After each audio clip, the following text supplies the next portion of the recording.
Hey everyone, it's NHL News Reports. We're back in the video, and today we're talking about what is the best way to make an NHL contender team. Nowadays, modern hockey here, things have changed in hockey as things gone on, and how do you make a contender these days? A contender is not a team that plays really well and makes the playoffs, has a really good season, and falls off the next season, right? This is a team that's contending every year, a team that's consistent and making the playoffs, not just making the playoffs, but being a very solid team and making a little fall in the playoffs, at least a couple rounds, right? Which is nice to see as a contender, which marks them as a contender, right? So, how do you build a team like this? You look at examples around the NHL, what the Lightning did back to back, right? 2021, 2022 season. You look at that. 2020, 2021 season, right? And then you look at, before that, the Blackhawks with their dynasty, 3 Stanley Cups, 2010, 2013, 2015.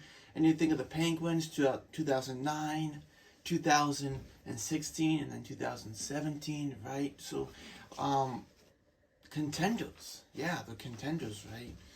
You look at teams nowadays, Vegas, they're a contender.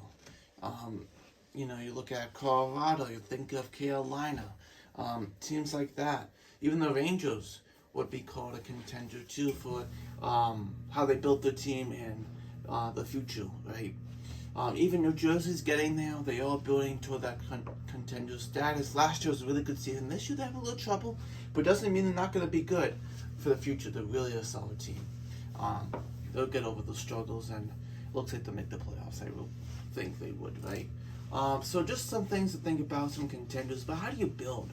They always say when you have a team, a new GM comes in, and it's really easy just to tear the team down. Get rid of all the guys, get draft picks, get prospects, right? That's the easy part of it. Just tear it down, do a whole rebuild, say we're going through a rebuild, everyone. Tell your fans, we're doing a rebuild. Be patient with us as we build this team back up. That's the easy part. After you draft the guys and you try to develop, that's different, right? So I broke this down into 3 components. Is drafting the best way? Is trading the best way? Or is free agents the best way? So, let's talk even with the free agents. I want to talk about free agents here. I want to even loop back about the free agents later in this video. First of all, free agents. What's the best time to have free agents? Well, free agents is merely, this option is known for contenders, playoff teams, right? Rebuilding teams shouldn't really be as interested in the free agent market. Yes, they will be, because they're going to be signing someone. Every team signs players from the free agency. I'm talking more like really good players. Like the biggest fish in the free agent pool, right? So, you're not going for the top free agents. You're going for maybe a bottom 6 guy, maybe a middle 6 guy, top, third pairing defenseman, maybe a backup goalie, right? Stuff like that. As a rebuilding team, you're not going to get the biggest guy out there, right? So, rebuilding and free agents don't really mix well, do they? It just doesn't make sense. You can make it harder on your rebuild. And you maybe start winning, and you kind of want to be losing, but, they got that better draft pick. Doesn't mean that you tell the players you're all going to lose. That's never the thing. But you want to see them win, right? And as best as they can, but of course not going to have that power like other teams can to win, because they just don't have those players. So free agents, it has its place, but it's not always the best option, right? So free agents, we'll get back to this one after we talk about these 2. So let's talk about drafting. Why is drafting so important? You think of, maybe there's a team out there and you're like, man, their center depth is just horrible. How do you get a center? Do we have to trade for him? Should we get a free agent? Should we, what's the best? Always the best way is to draft. Get that center in the draft. You'd be like, why is it so hard to get a center? A top line center that is available via trade or via free agency, because they don't exist, because you have to draft them. That's how you get your number one center. That's how you get your number one defenseman. That's how you get guys like that, is by doing that. So very important to do that, and the importance of that. So very important to draft, get those core guys you need for sure.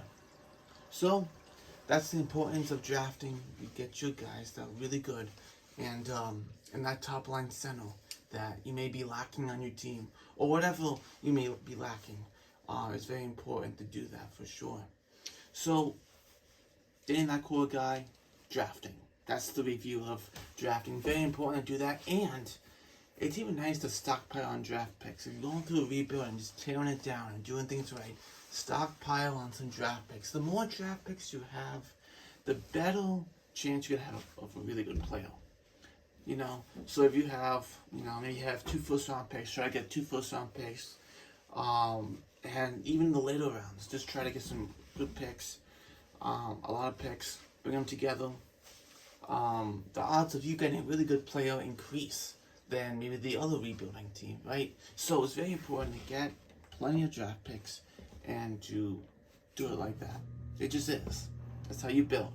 So very important of doing that, and stockpiling on draft picks and prospects. Very important, like I say. So yeah, drafting is, like I say, very, very important to do as you build your contender. Now, trading is very interesting too, right? So you think of trading. Trading is something you might do when you trade a solid player, and you at the deadline, let's say, and you get like a pick and a prospect. Very important to do that. Kind of like one that makes me think of like the Canadians with the Avalanche going back a couple of years. So Victoria Lehkonen, he had a really good year. They traded him to the Avalanche. They got a 2nd round pick, or was it 3rd round pick, something like that, and Justin Barron. So they got a pick. They also got a prospect, a young player to add into the lineup, either in the AHL or the NHL. They were able to have him. Guys like that are very important too, as you build your team. Add some prospects, add maybe some guys, maybe trade for guys that haven't really worked out with their team. Maybe they're 22, 23, 24, even maybe 25, right? Just haven't worked out. They have the potential. You know what they have done in the past, maybe in junior or in college, what they have done, or maybe even in AHL, in the pro level. Maybe you've seen what they have done, but they just can't do it in the NHL. Maybe because they're just not getting enough ice time with their team. Maybe the team doesn't trust them, right? So maybe you want to pick up a guy like that. Maybe like put out there a Philip Zadina, right? Look at what the Sharks did. Hey, we'll try him out. Even though that's a free agency, they signed him because they terminated the contract, right? But try out guys like that. Give them a chance. Very important, right? Or even like how the Canadians did. A guy that they moved on from, which by a mistake, is Kirby Dach from the Blackhawks, right? So they gave up a 1st round pick and something else, another pick, but they said, all right, Blackhawks want to move on from him. You're 20 years old, 21. You have really good potential. 3rd overall in 2019. You are fantastic. Let's try you out. And look how good Kirby Dach has been with the Canadians, his short time with the Canadians, right? So, things like that. Try things out differently. Is it going to be a risk? Absolutely. Any moves you make is going to be a risk. So, drafting is the utmost importance. Trading is important too. And going back to free agents. So let's say you're building your team and you get your really core guys. You get all your core together. You identify your core. You're building your core. You get that number one center, that number one defenseman. You have a really good solid top 6s building, that young top 6. They're still developing, but they're doing a really good job. You got a good decor. The goaltending is getting there too. Just having a solid goalie out there. Not the best of the best goalie, you don't need it anymore, but just a solid goalie out there, right? And you get that together, and maybe there's just a little lacking need. Let's say on defense, let's say they need a right shot defenseman, because, right shot defensemen are hard to find these days. So let's say you need some help on that right side, and just need help, right? and you're looking at your prospect pool. Is there any good right shot D on there? Maybe you have a couple, but you're not really like, you don't think they're gonna, be that guy, right? Maybe looking for a guy. Maybe a trade might be a good route, or maybe even free agency to fill those gaps. That's how you do it. You don't put free agents first. I'm gonna fill my holes with free agency. You fill your holes with drafting and trading first. Then, whatever left, you go free agency. So let's say that right shot defenseman out there and free agency, and you want him, and you think it'll be a really good fit. And you're like, all right, this guy's gonna be a really good fit. Then add him. Why not? Add the guy to the team. You think of, for example, the Tampa Bay Lightning. Really great team. They have the offense. Kucherov, Stamkos, Point, all those guys. You think Palat and Cologne, and but they need a little help on defense. They got Victor Hedman back there, but they need help on defense. Who they bring in? Well, they bring in Ryan McDonough from the Rangers. And they bring him in, and he's a solid defenseman. He's like a defenseman and a half. That's how good he is. Great blocking shots and all of that. That's the type of guy I need. Victor Hedman's a puck-moving guy. He also can do defense too. But McDonough is just that solid defensive guy, reliable in his own zone. And they need a guy like that. So they trade for him. There you go. But for free agency, maybe you do like, Vegas. They need a right shot guy and they pick Alex Pietrangelo up, right? Or they do things like that. Very important. So they're adding to the decor, right?